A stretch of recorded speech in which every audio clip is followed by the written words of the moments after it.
Project Binky in colour. Starring Nick Blackhurst. Also starring Richard Brunning. And Rex Hamilton as Abraham Lincoln.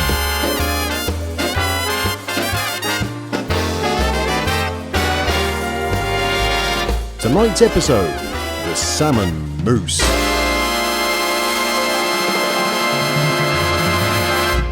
Coming up in episode 12, I wear a hat. We wish Nick a happy new boots. And Ralph makes the brum brum noises. So here we are at the start of episode 12. It's been over 2.5 years and 11 episodes, and we finally get to the point where we think this project's just about feasible. Most of the major components are already in, but before we can move on, there's a number of areas we need to revisit. Amongst other things, we've got to finish off the chassis tube and A-post area. Make something for the front anti-roll bar to attach to. Clean up and make good the edges of the two floor sections. Remount the prop centre bearing and sort the rear seat base. But you know what really grinds my gears? That's these sodding speaker holes that look like they've been chewed out by an angry badger. So we're going to start right here. Okay, right, so we're not starting there. Brilliant. He's always been a contrary git.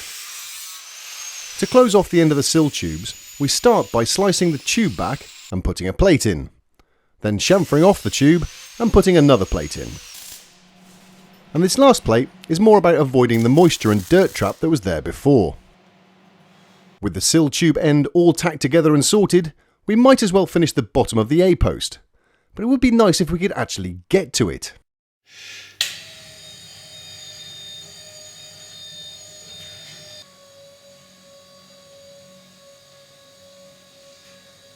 That's more like it.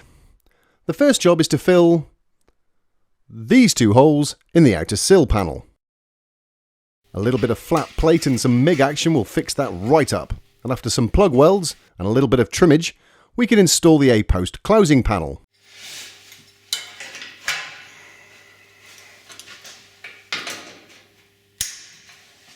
A tack here and there, the judicious use of the magnet on a stick, and another quick tack, followed by more welding, grinding and painting, and the finishing is complete.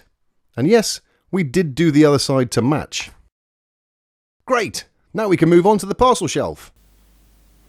We'll get to that bit in a minute. Right now, while we're working in the vicinity, it makes sense to have a look at finishing the anti-roll bar brackets. The reason we didn't do some of this stuff underneath is because basically the big blue jig was in the way. Now that situation hasn't changed, so that's where these come in.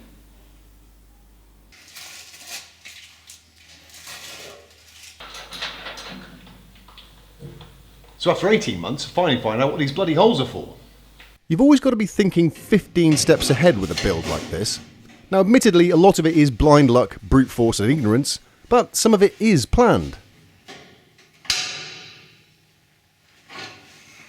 So while Nick sorts out removing the main jig bed, I'm going to stick the kettle on and get the funk out.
Like Peter Falk was fond of saying, just one more thing.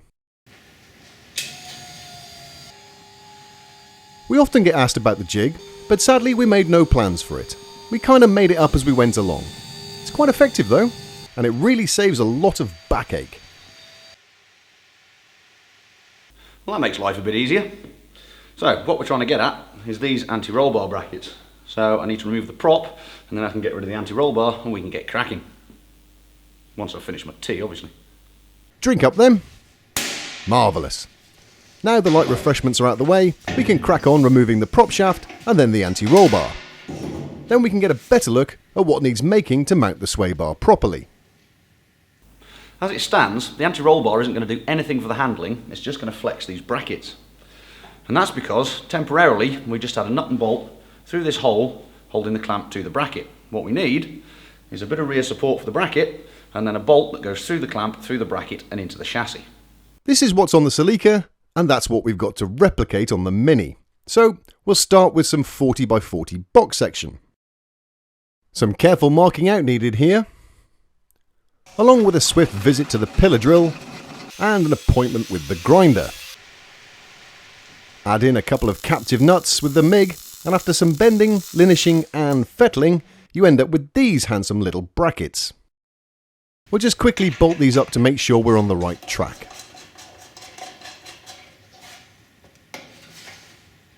Okay, that looks pretty good, so the next step is to draw around everything to make sure it goes back in the same place, drill some more holes in the floor pan, and then weld the brackets into position.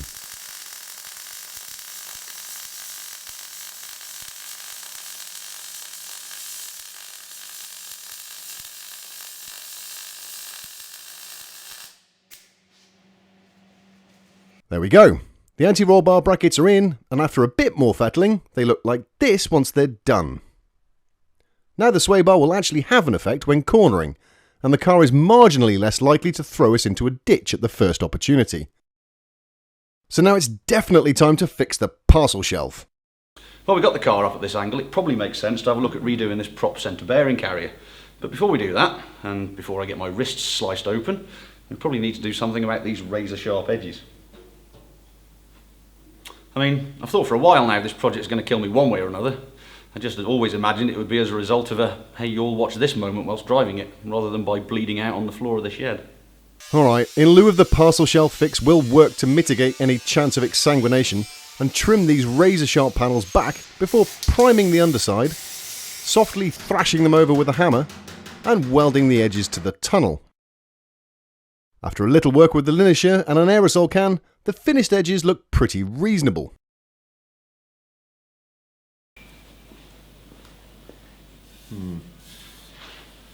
Not bad. I'm sure we could do the next side upside down though. Of course, to make life easier, we could just flip the Mini over on the rotisserie. There, that's better. And after replicating the work on the other side and flipping it back over once more, the floor looks like this. Lovely.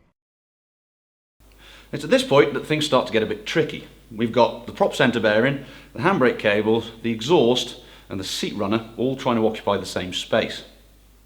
So to get all this to work, we're going to be pinching millimetres here and there, and we're going to have to get it right or Mr. Flibble's going to be very cross.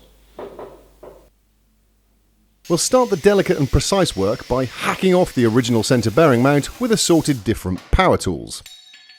Then we've got to slice a portion out of the seat runner to allow a little clearance. And before we go any further, we must ensure the car is absolutely level. The gearbox mating face is a perfect datum. We've lost the noise. So after redoing the reinforcing plates and remaking this centre bearing carrier, we've bolted it up to the prop, put the prop shaft back in, and after checking for alignment,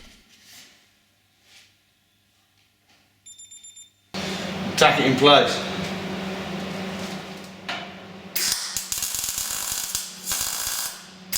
before we weld it in for good, we'll just check to see if the driver's seat still fits. Awesome! Loads of room, so no need to space it up or anything. A curved fillet plate will close that gap in, and then we're going to quickly take the opportunity to move the handbrake back about an inch before welding the whole lot in properly. Then to finish it all off in some grey primer. You can't beat grey primer.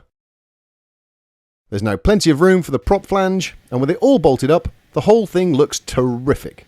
Well done, Nick. But what's that hole for? The hole's there because it's the only safe way I could think of to get the handbrake cable from the handbrake lever inside the car to behind the prop centre bearing. This is that handbrake cable. The threaded end fits to the handbrake lever, and the little T-bit goes through the hole like this, and then attaches to this little spreader bar which takes two other cables from the spreader bar to the rear brakes. This is what the handbrake assembly looks like on the bench. There's plenty of clearance for the cable itself to run above the prop, no problem. The issue we've got is this little T-bar, when it's in situ, wants to sit right above this flange. We really don't want the two to meet. So I think the easiest way out is just to extend this cable a bit and get it right out of the way. To lengthen the cable by 75mm, it's as easy as lopping off the end, rounding off the shank, and welding in this extension piece. There. Dead straightforward. With that extended, we shouldn't be getting the handbrake cable wrapped around the prop. The next problem is this little spreader bar. It's slightly too wide to go in the gap I've got. Now I could take a couple of mil off either end and that would make it fit, but I think in use it would do this. And honestly, that would drive me mad. So I think the easiest thing to do is make a brand new narrower one. Making this little spreader bar isn't quite as easy as the previous modification. It involves precision grinding, delicate hammering, accurate drilling, perfect shaping, and a dollop of welding. The end result, though, is well worth the effort. So now we've got something to pull the handbrake cables, but we've still got nothing to hold them. It's not vital that we do it now, but it's all going to be done at some point, so we might as well. You know what? I think I'll go make a brew while he cracks on with this.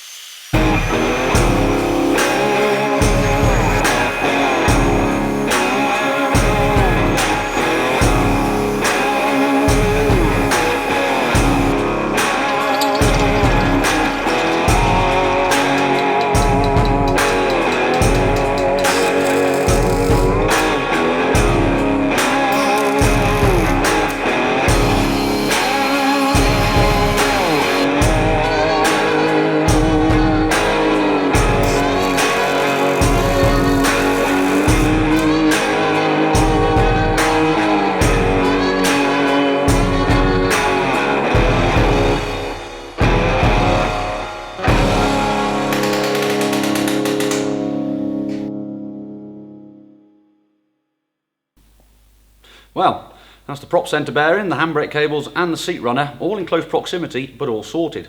So that should just leave the exhaust, which hopefully will sort of hang around here something like this. You've probably noticed this isn't actually the exhaust, this is just some Pringle cans taped together because they happen to be the right size. And while I've no doubt that laminated lightweight cardboard exhausts are the future, we're not quite there yet. So, onwards and backwards.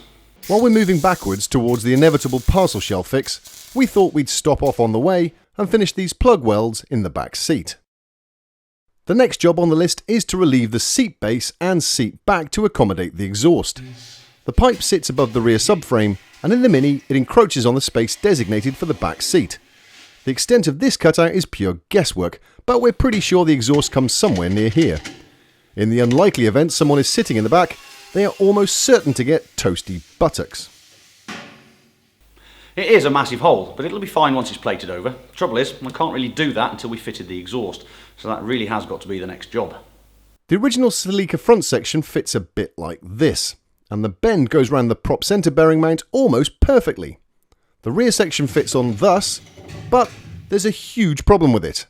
The exhaust exits on totally the wrong side.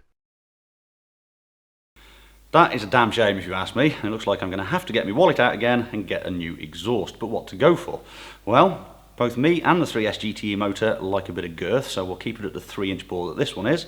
And I think also it's got to be a decent quality stainless steel because I don't want it to look like this one after a year. To be fair, this one is as scabby as a bat's ass in places. Now, you would think that because of its age, finding a 3-inch stainless steel exhaust for a 1980 Mini with Celica GT4 running gear would be a bit of a problem. But we had a word with our mate Pete at PTR Exhausts, and he says he's got one in stock, so that should save us a hell of a lot of time. It was clear when it arrived that Pete has a sense of humour not unlike ours. On top of all that super shiny stainless, we've broken out the TIG welder and bought a brand new rage saw. with the appropriate disc obviously. So we're building an exhaust then, and what we've got to do it is some 3-inch stainless straight pipe, lots of 90-degree bends that we can segment to get the angle we need, a flexi joint to throw in there, and I think it's going to be in 3 sections, so we've got some stainless V-band clamps to join it together. Nothing unusual about any of that, and the only thing is we've got no manifold, no turbo and no downpipe, so this exhaust we're going to start building from the middle. We've already done some calculations and worked out the position of the main run of the pipe to make sure that all the bits we're going to attach to it are out of harm's way. We might as well start here with the beginning of the over-axle bend.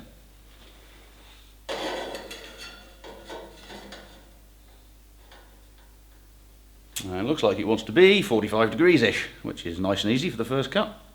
We made this little jig for the rage saw to make sure that wherever we cut the 90-degree bend, at whatever angle we choose, it always cuts square to the centre line of the bend radius, and the end of the tube will be round with no ovalisation. It makes fitting the sections together a whole hell of a lot easier. Checking that the new 45-degree bend aligns correctly. Then testing we've got room for the V-band clamp. Then after temporarily fixing it together, checking we can get out the other side of the clamp. And finally, if the whole thing clears this transverse brace. Nice. A couple of quick tacks with the TIG, and the first section can go back on for now. The next bit is to try and get round this prop centre bearing. That's comparatively straightforward. Cut another 90-degree into 3 sections and swap the ends over. Tack them together, then cut off the ends to suit. Sadly, during that sequence, the venerable old TIG welder shat itself, so we had to buy a new one. And it's green. No, I mean very, very green. The temptation here is to keep cutting small bits and tacking them on until we've got a complete exhaust. The problem with that is, when you take it off the car to weld these sections together fully, they tend to move.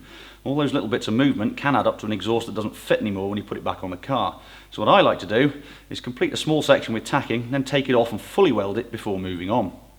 These silencers were made to our specification by our friend Pete Ellis at PTR Exhaust in Brackley. They're quite literally the biggest thing we can get into the rather small amount of space we have to work with. The car is compact and bijou, and we hopefully won't be too loud out on the road. After the mid-box but working forward, there's a small bend. Then the 3-inch flexi. Then the V-band clamp, another small bend and a short straight piece.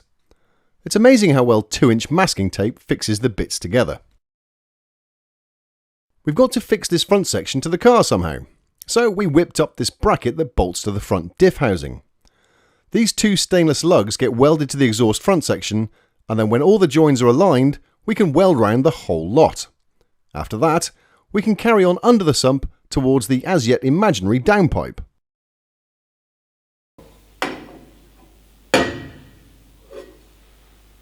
Now we have got a problem. If you hadn't already realised, there's nothing we can't fix with a grinder.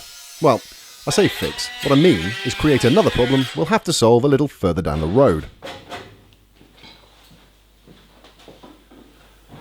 So, yep, for the avoidance of any doubt, that was Nick hacking a massive lump out of the sump. And with this chunk cut out, the next 2 pieces can go in. Well, that's about all we can do at the front without having the turbo to build the downpipe up to. So it's high time we move to the rear of the car to see if we can fit the back box. So with the back box rigged up where it needs to live, all we've really got to do is get from here to here, avoiding the subframe, drive shaft and the anti-roll bar. It's probably best to remove the stuff that's in the way and hope for the best, I reckon. With a clear run at it, we'll build it up step by step using the trusty masking tape to hold everything together for the time being. Then it's prudent to whack the subframe back in to check clearances, and now we're happy that nothing touches, we can tack it all together. Another quick check with the running gear back in before the final weld round all the joins. This new TIG, with its newfangled inverter technology and pulse mode and AC/DC malarkey, has made welding the exhaust together significantly less tedious than it could have been. Voila! The finished article. Of course, the only issue is, to remove the back box, we've got to drop the entire subframe and rear suspension. Last on the list for the exhaust is the tailpipe. We wanted it to exit in the standard Mini location, of course. I don't mind admitting I'm extremely tired. That's a lot of brain ache. It's also a lot of welding. In fact, if you've got a minute, it's 240mm around the circumference of that 3-inch pipe. There's 28 joints in total, and that's a total of 6,720mm of weld, or just over 22 feet. And that's 2 and a bit times the length of the finished car. And we haven't finished yet. We've still got to hang it. So to mount the exhaust, we've got all this lot to help.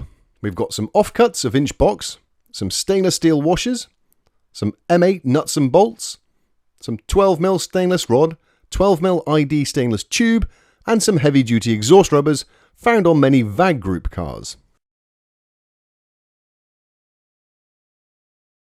If you've ever tried to bend 12mm stainless steel rod using just a vise and a BFH, you'll understand why this little lot took us more than half a day. The tube is acting as a sleeve to bring the OD of the rod up to the ID of the exhaust rubbers. Let's start by welding the mounts to the car.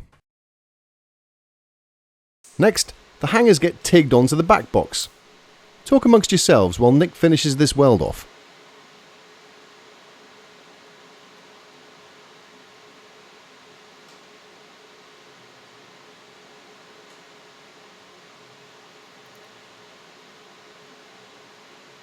That's not looking too bad. We might just make a fabricator out of him yet. But this next bit is going to be tricky. We've got to sink the hanger mount into the back seat base, so a big hole and a mildly complicated steel box is called for. There, that should do the trick. It's now even less likely that anyone will wish to sit in the back. Hot cheeks and a box up your bum will not be comfortable. Now on to the last of the hangers. This one was much easier, and its position doesn't require the wearing of Nomex pants.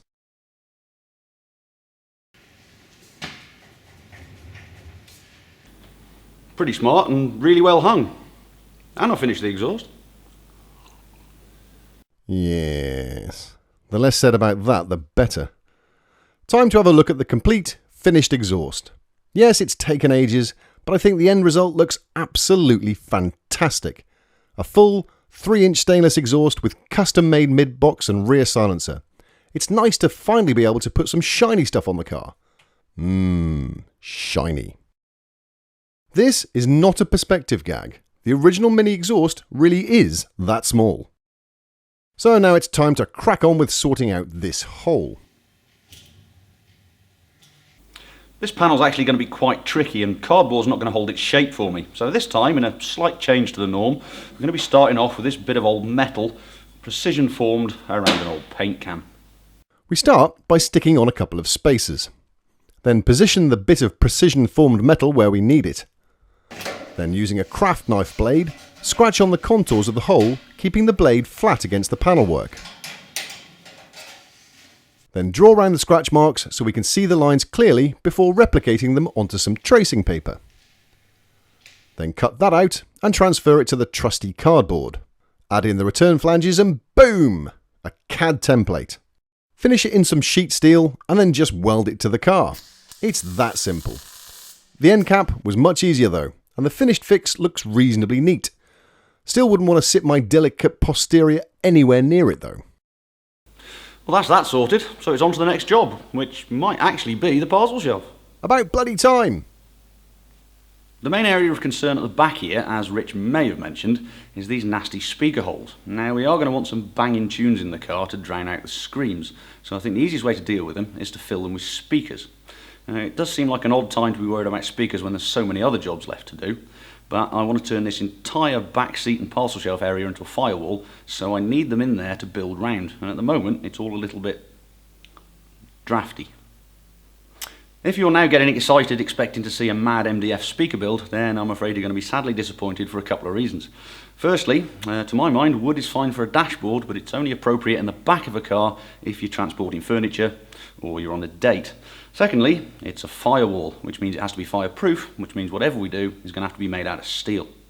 So we'll start by opening up the new speakers and trying them in the holes.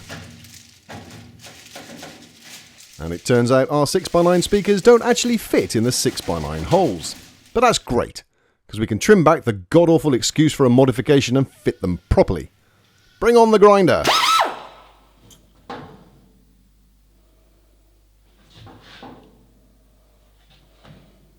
Hang on, what's up? Come on, get the grinder going. Let's get this show on the road.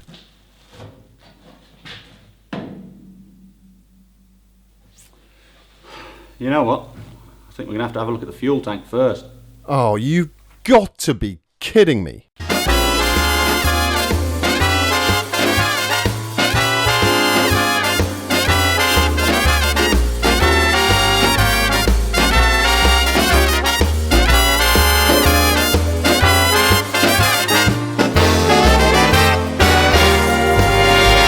Be sure to tune in next time for another exciting episode from the files of Project Binky.